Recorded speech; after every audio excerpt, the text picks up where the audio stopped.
అయోధ్య రాముడు జన్మించి తన పాదం తాకిన స్థలం. అలాంటి అయోధ్యలో రామమందిరం కోసం ఎన్నో గొడవలు జరిగినాయి. అసలు రాముడు మందిరాన్ని కూల్చేసి బాబ్రీ మస్జిద్ని కట్టింది ఎవరు? ఆ బాబ్రీ మస్జిద్ గొడవలో 2000 మంది వరకు ఎలా చనిపోయారు?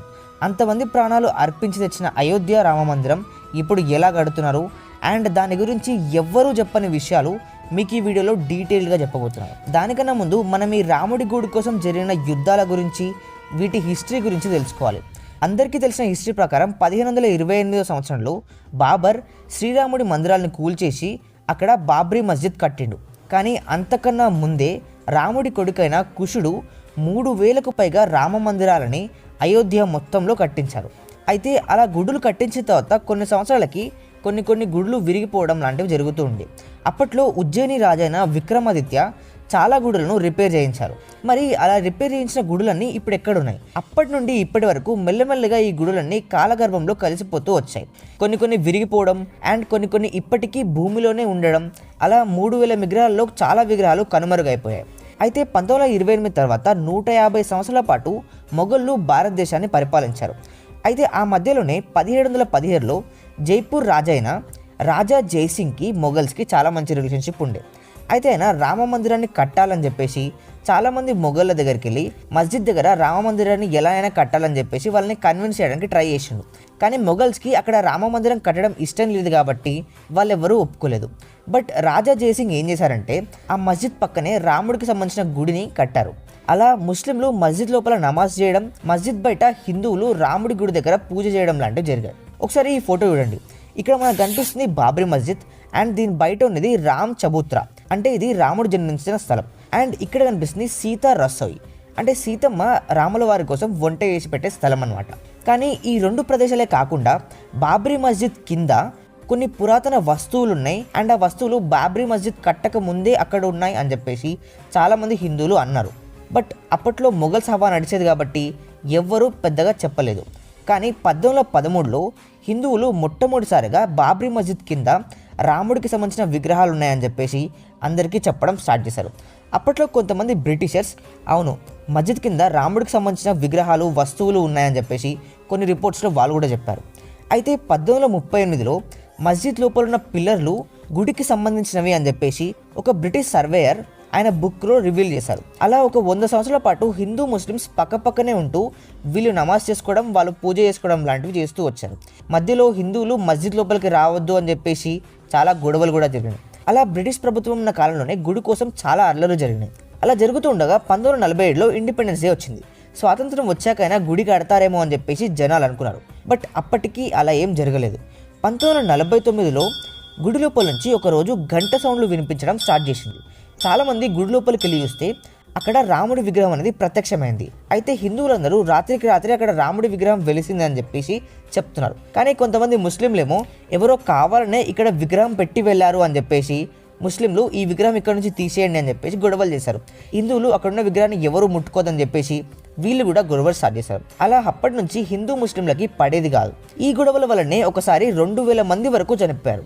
అసలు 2000 మంది ఎలా గొడవల్లో చనిపోయారు? డిసెంబర్ 6, 1992లో 1000 మంది హిందువులు, ముస్లింలు ఈ బాబ్రీ మస్జిద్ ఉన్న ప్లేస్ దగ్గరికి వచ్చారు. అలా చాలామంది హిందూ ముస్లింలు మాటల మీద మాటలు అనుకొని ఆ మాటలు కాస్త గొడవల వరకు వెళ్ళినాయి. ఇలా ఏది దొరికితే అది తీసుకొని వాళ్ళందరూ కొట్టుకోవడం స్టార్ట్ చేశారు. అండ్ కొంతమంది ముస్లింలు గుడులు కొట్టడం, ఇంకొంతమంది హిందువులు మస్జిద్ కొట్టడం లాంటివి చేశారు. అలా ఈ ఒక్క గొడవలోనే 2000 మంది వరకు చనిపోయారు. ఈ విషయం తెలిసిన వెంటనే ఇండియా మొత్తం షాక్ అయిపోయింది. అండ్ ఇది చాలా పెద్ద విషయం, దీన్ని సుప్రీంకోర్టులోకి తీసుకెళ్లాలని చెప్పేసి సుప్రీంకోర్టు వాళ్ళ చేతిలో ఈ గుడి విషయాన్ని పెట్టారు. అలా సుప్రీంకోర్టు వాళ్ళు 2019 సంవత్సరంలో హిందూ ట్రస్ట్కి ఫేవర్గా తీర్పిచ్చింది. అంటే అక్కడ ఇంతకుముందు నుంచే రామ మందిరం ఉండేది, బట్ బాబర్ అక్కడ మస్జిద్ కట్టించిండు, అందుకే హిందువులు మస్జిద్ కూలగొట్టిన తర్వాత చాలా విషయాలు అనేవి బయటపడ్డాయి అని చెప్పేసి కోర్టు తీర్పిచ్చింది. బట్ అలానే ముస్లిం వాళ్ళ కోసం కూడా 5 ఎకరాల స్థలంని మస్జిద్ కట్టడం కోసం కేటాయించింది. ఇలా అప్పటి నుంచి హిందూ ముస్లిమ్స్ మధ్యలో గొడవలు అనేవి ఆగిపోయినాయి. అయితే కోర్టు వాళ్ళు తీర్పిచ్చిన నెక్స్ట్ ఇయర్ నుండే గుడి ప్లానింగ్ని స్టార్ట్ చేశారు. ఎంత ఏరియాలో కట్టాలి, ఎలా కన్స్ట్రక్ట్ చేయాలి, ఏమేమి ఫీచర్స్ ఉండాలి, ఇలా అవన్నీ ప్లానింగ్ చేసుకొని గుడిని 2020లో ప్రారంభించడం మొదలైంది. అలా 3 సంవత్సరాల పాటు కష్టపడి ఇప్పుడు ఈ గుడి మొత్తాన్ని కట్టేశారు. ప్రజెంట్ మన రామ మందిరం ఎలా కట్టారు అండ్ దాని ఫీచర్స్ గురించి తెలుసుకుందాం. రామ్ మందిర్ని దాదాపు 1400 కోట్ల నుండి 1800 కోట్ల మధ్యలో నిర్మించారు. అండ్ ఈ గుడి ట్రస్ట్ వాళ్ళ కోసం 60 నుండి 70 లక్షల రూపాయలు డొనేషన్ కూడా ఇచ్చారు. అయితే రామ మందిర్లో వాడుతున్న రాళ్ళు అనేవి మామూలు రాళ్ళు కాదు. ఇవి రాజస్థాన్లో ఉండే బన్సారీ పహార్పూర్లో ఉండే శాండిల్ స్టోన్స్. ఇవి చాలా రేర్ పింక్ మార్బుల్ స్టోన్స్. ఈ స్టోన్స్ అనేవి చాలా స్ట్రాంగ్గా ఉంటాయి అండ్ చూడ్డానికి చాలా అందంగా ఉంటాయి. అయితే కేవలం ఈ గుడి కట్టడం కోసమే 4 లక్షల స్క్వేర్ ఫీట్ల స్టోన్ అనేది రాజస్థాన్ నుండి ఇక్కడికి తెప్పించారు. గుడి విషయానికి వస్తే గుడి 161 ఫీట్ల ఎత్తు, 360 ఫీట్ల పొడవు, 235 ఫీట్ల వెడల్పుతో కట్టారు. అండ్ వాస్తుశాస్త్రం ప్రకారం ఈ గుడిని నగరా స్టైల్లో నిర్మించారు. మనం ఇప్పుడు చూస్తుంది ఈ నగరా స్టైల్ నిర్మాణమే. అండ్ వాస్తు ప్రకారం గుడి చుట్టూ ఏ దేవుళ్ళు ఉండాలి, ఎలా ఈ గుడిని కట్టాలని చెప్పేసి చాలా మంచిగా ప్లాన్ చేశారు. ఈ గుడిలో ఉండే మెయిన్ ప్రత్యేకత ఏంటంటే ప్రతి శ్రీరామనవమికి సూర్యకిరణాలు గర్భగుడి లోపలికి వచ్చి రాముడి విగ్రహం పైకి ఆ సూర్యకిరణాలు పడేలా గుడిని నిర్మిస్తున్నారు. ఈ గుడిలో మెయిన్గా 2 రాముడి విగ్రహాలు ఉంటాయి. ఒకటి 1949లో మస్జిద్ దగ్గర బయటపడ్డ పురాతనమైన రాముడి విగ్రహం. రెండోది ఇప్పుడున్న స్టాచ్యూ ఆఫ్ యూనిటీ కన్నా పెద్దగా ఒక రాముడి విగ్రహాన్ని కట్టబోతున్నారు. సో మనం ఆ విగ్రహాన్ని కొన్ని కిలోమీటర్ల దూరం నుంచి చూసినా కానీ మనకు కనపడే విధంగా దీన్ని కడుతున్నారు. అండ్ అలానే గుడిలో 2000 కిలోల బరువైన పెద్ద గంటని కట్టబోతున్నారు. అది ఆల్మోస్ట్ 6 ఫీట్లంత పొడవుగా ఉంటుంది. అండ్ ఈ ఒక్క గంటని 21 లక్షల రూపాయలు ఖర్చు పెట్టి కడుతున్నారు. అలానే ఇప్పుడు కడుతున్న ఈ గుడి అనేది 1000 సంవత్సరాల వరకు చెక్కు చెదరకుండా అలానే ఉంటుందని చెప్తున్నారు. అండ్ దాంట్లో వాడుతున్న డోర్లు, కిటికీలు 100 సంవత్సరాల వరకు మార్చాల్సిన అవసరమే లేదని చెప్పేసి చెప్తున్నారు. వచ్చే జనాలు ఉండడానికి టెంట్ సిటీస్ని, 25,000 కొత్త హోటల్స్ని, 400 కోట్ల రూపాయలు ఖర్చు పెట్టి వరల్డ్ క్లాస్ బస్ స్టేషన్ని, ఎయిర్పోర్ట్స్ని, వాటర్ ట్రాన్స్పోర్ట్ని, ఇలా ఏ విధంగా కావాలంటే ఆ విధంగా ఈ ఏరియా మొత్తాన్ని డెవలప్ చేస్తున్నారు. అండ్ ఇది కేవలం ఇండియా కోసమే కాదు, వరల్డ్ వైడ్గా ఇండియాలో ఉండే పురాణాల గురించి, ఇతిహాసాల గురించి ఈ యొక్క అయోధ్యకు వస్తేనే చాలా విషయాలు తెలుసుకునే విధంగా అయోధ్యను డిజైన్ చేస్తున్నారు. ఈ యొక్క గుడి వల్ల ఇండియాలో టూరిజం అనేది చాలా ఎక్కువగా పెరుగుతుంది. అండ్ వివిధ దేశాల నుంచి చాలామంది ట్రావెలర్స్ ఇండియాకి వచ్చి అయోధ్య మందిరాన్ని విజిట్ చేస్తారు. అండ్ అలానే ఇప్పుడు ఈ అయోధ్య కడుతున్నందుకు ఎంతోమందికి ఉద్యోగాలు లభించినాయి. అలానే అయోధ్య చుట్టూ కట్టిన హోటల్ వాళ్ళకి, హోటల్లో పనిచేసే వాళ్ళకి ఎంప్లాయ్మెంట్ దొరుకుతుంది. ఫుడ్ ఇండస్ట్రీ చాలా బూమ్ అవుతుంది. ట్రావెలింగ్ అండ్ టూరిజం ఇండస్ట్రీ ఇంకా బూమ్ అవుతుంది. ఇప్పుడున్న క్రేజ్ ప్రకారం ప్రతిరోజు 3 లక్షల మంది నుంచి 5 లక్షల మంది వరకు ఈ అయోధ్య టెంపుల్ని విజిట్ చేయొచ్చు. వాళ్ళందరికీ తగ్గట్టుగా ఇప్పుడు ఈ ఏర్పాట్లన్నీ చేస్తున్నారు. ఇలా చెప్పుకుంటూ పోతే ఎన్నో వందల వేల విశేషాలు అనేవి రామ మందిరానికి ఉన్నాయి.